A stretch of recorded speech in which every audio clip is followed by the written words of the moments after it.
Let's mic आज का अखबार। नमस्कार, लेट्स माइक में आपका स्वागत है। आज का अखबार के साथ मैं Rakhi Jain. The New York Times में प्रकाशित लेख this is why you are drawing in busy work, यानी आखिर क्यों हम छोटे छोटे कामों के बोझ में डूबते जा रहे हैं।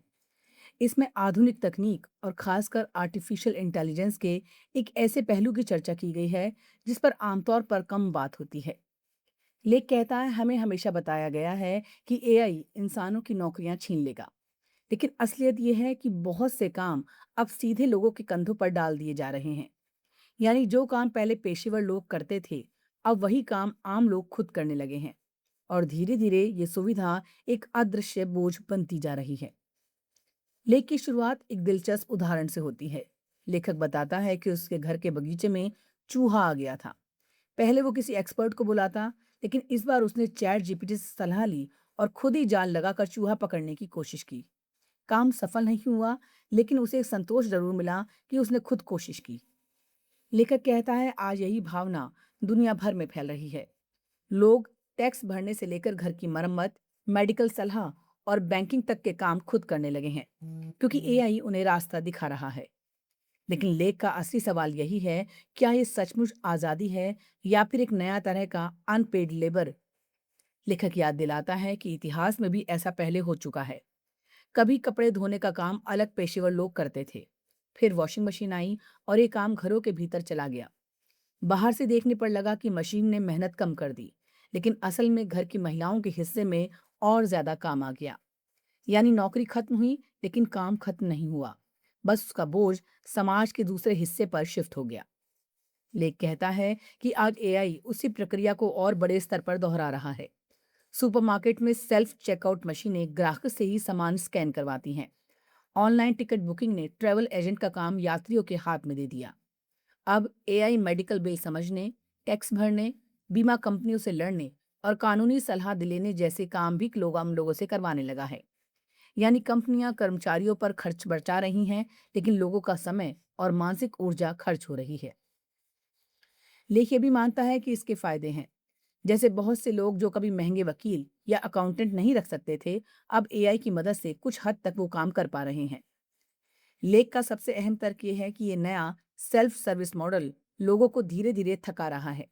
हर काम छोटा लगता है, इसलिए उसका बोझ महसूस नहीं होता।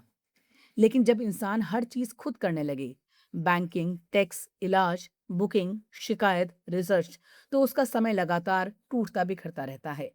कंपनियां उसे सुविधा कहती हैं, लेकिन असल में ये लागत और जिम्मेदारी को ग्राहकों पर डालने का तरीका भी है। लेख कहता है, जैसे जैसे लोग एआई पर निर्भर होंगे, वैसे वैसे असली प्रोफेशनल्स कम होते जाएंगे। जैसे आज बैंक में टेलर मिलना मुश्किल हो गया है या सुपरमार्केट में इंसानी काउंटर कम हो गए हैं। द गार्जियन में प्रकाशित लेख Europe should behave more like China does if it wants to survive the age of chaos. यानी अगर यूरोप इस अराजक दौर में टिके रहना चाहता है, तो उसे चीन की तरह व्यवहार करना सीखना होगा। इसमें मौजूदा वैश्विक राजनीति और अर्थव्यवस्था के बदलते संतुलन पर गंभीर चर्चा की गई है। लेख का मूल तर्क यह है कि दुनिया अब उस दौर में पहुंच चुकी है जहां पुराने अंतर्राष्ट्रीय नियम और संस्थाएं कमजोर पड़ रही हैं। ऐसे समय में यूरोप अब भी पुराने नियमों और आदर्शों से चिपका हुआ है, जबकि चीन ने बहुत पहले से इस अराजक दुनिया के लिए खुद को तैयार करना शुरू कर दिया था। लेख कहता है कि ईरान युद्ध ने यह साफ कर दिया है कि अमेरिका और इसराइल के अलावा अगर किसी को सबसे ज्यादा नुकसान हो सकता है, तो वो यूरोप और चीन है। लेकिन दोनों की प्रतिक्रिया में बड़ा फर्क दिखता है।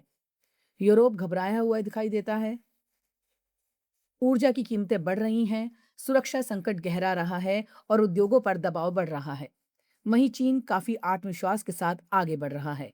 लेखक इसे अनऑर्डर यानी ऐसे दौर का नाम देता है जहां सिर्फ नियम नहीं टूट रहे, बल्कि नियमों की अहमियत भी खत्म होती जा रही है।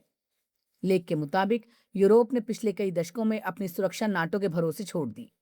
व्यापार के नियम डब्ल्यूटीओ के भरोसे और ऊर्जा की जरूरतें रूस तथा खाड़ी देशों पर टिका दी। दूसरी तरफ चीन चुपचाप तेल, खाद्यान्न, सेमीकंडक्टर और दुर्लभ खनिजों का विशाल भंडार तैयार करता रहा।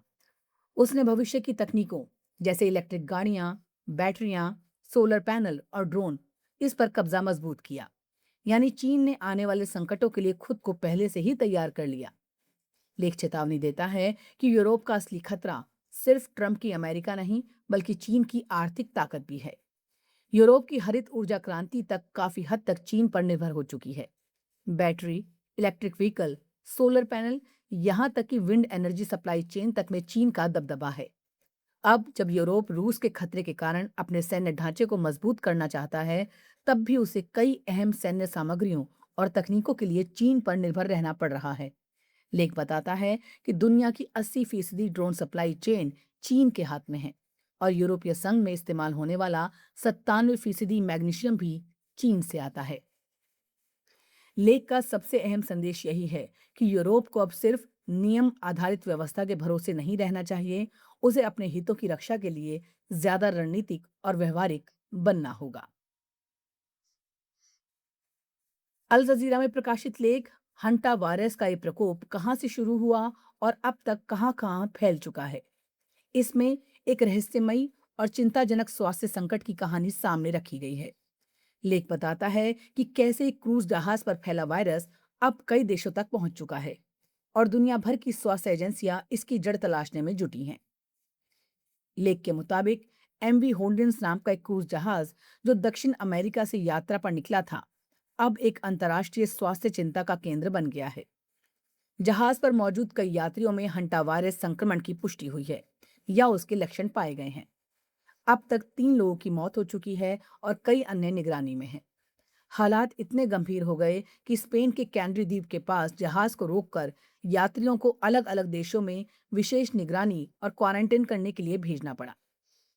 लेख समझाता है कि हंटा वायरस आमतौर पर चूहों और दूसरे कृंतकों के मल, पेशाब या लार से फैलता है। इंसान जब संक्रमित धूल या हवा के संपर्क में आता है तो वायरस शरीर में पहुंच सकता है। इस मामले में जिस एंडीज स्ट्रेन की बात हो रही है वो खास तौर पर दक्षिण अमेरिका में पाया जाता है और ये इंसान से इंसान में फैलने वाला दुर्लभ प्रकार माना जाता है। यही वजह है कि दुनिया भर की एजेंसियां इसे लेकर ज्यादा सतर्क हैं। लेख में बताया गया है कि शुरुआती जांच का केंद्र अर्जेंटीना बन गया है क्योंकि जहाज वहीं से रवाना हुआ था। एक डच दंपति जो इस यात्रा में शामिल थे और बाद में संक्रमित पाए गए, अर्जेंटीना के उशुआया इलाके में लैंडफिल साइट पर गए थे। माना जा रहा है कि वहां चूहों के संपर्क से संक्रमण हुआ हो सकता है। हालांकि स्थानीय अधिकारी कहते हैं कि उस इलाके में 1996 के बाद से हंटा वायरस का कोई मामला नहीं मिला था, इसलिए अभी किसी नतीजे पर पहुंचना जल्दबाजी होगी। लेख ये भी दिखाता है कि इस एक जहाज के जरिए मामला कितनी तेजी से अंतर्राष्ट्रीय रूप ले चुका है। America, France, Britain, Japan, Netherlands, Germany, Australia समेत कई देशों में यात्रियों को निगरानी में रखा गया है। कुछ यात्रियों में नए लक्षण भी सामने आए हैं। फ्रांस की एक महिला यात्री की हालत उड़ान के दौरान बिगड़ गई, जबकि अमेरिका ने भी अपने एक नागरिक में संक्रमण की पुष्टि की है।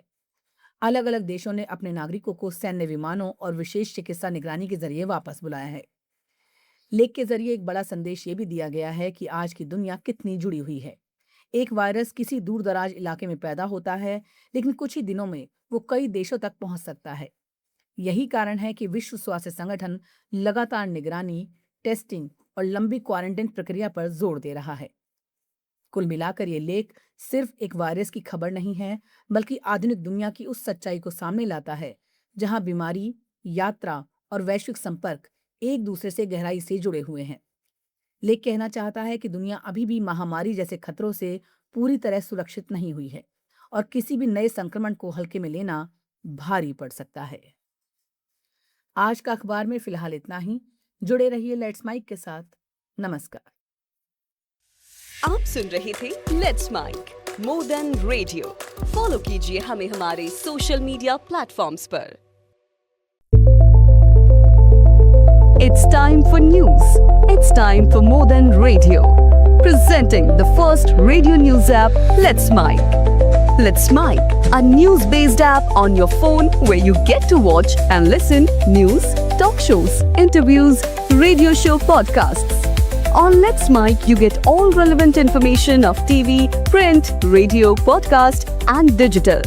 Let's Mic talks about every segment of life.